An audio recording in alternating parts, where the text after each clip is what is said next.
1000 தான் போட்டு புளிக்குழம்பு வச்சாலும் சரி தான் இந்த மாவத்தலுக்கு வர்ற மவுசே தனி அப்படின்னு தான் சொல்லணும்.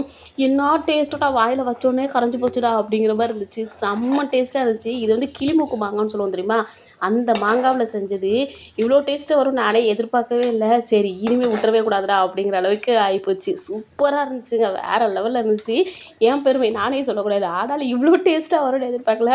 வீட்டில் எல்லாருக்குமே ரொம்ப பிடிச்சி போச்சு இந்த மாவத்தல் குழம்பு. ஒரே மாவத்தல் குழம்பா தான் இருக்குது. நேற்று வந்து வத்த குழம்பு வச்சேன் பார்த்தீங்களா, வத்த குழம்புலேயே நான் மாவத்தல் தான் போட்டிருந்தேன். இன்றைக்கி வந்து இந்த டபுள் பீன்ஸுன்னு சொல்லுவாங்க, அது மாதிரி கிட்னி பீன்ஸு, அதில் தான் புளிக்குழம்பு வச்சுட்ருந்தேன். கத்திரிக்காய் மாங்காய் எல்லாமே போட்டு வைக்க ஆசை தான், பட் கத்திரிக்காய் இல்லாத காரணத்தினால் முருங்கைக்காய் போட்டு மாவத்தலையும் போட்டு வச்சாச்சு.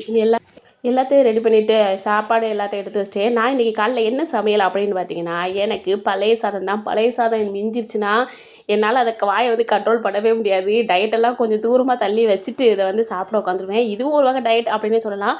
மெயினாக பழைய சாதம் வந்து ரொம்ப ரொம்ப நல்லதுங்க, வயிற்றுக்கு நல்ல குளிர்ச்சி தரும். வயிறு வலின்னு இருக்கிறவங்கெல்லாம் கண்டிப்பாக இதை சாப்பிட்டு பாருங்கள், செம்ம டேஸ்ட்டாக இருக்கும். என் ஹஸ்பண்ட் வந்து இன்றைக்கி பிரேக்ஃபாஸ்ட்டு நான் எது சாப்பிட்டுக்கிறேன் அப்படின்னு சொன்னாங்க. அதாவது டபுள் பீன்ஸ் வந்து அவிச்சு வச்சுருந்தேன் இல்லையா, அதுவும் ஒரு வந்து கிர்னி பழ ஜூஸும் வந்து அவங்களுக்கு போட்டு கொடுத்துருந்தேன். கொஞ்சமாக வந்து சத்து மாவு கஞ்சியில் வந்து ஒரு மிக்ஸு செஞ்சு கொடுத்துருந்தேன்.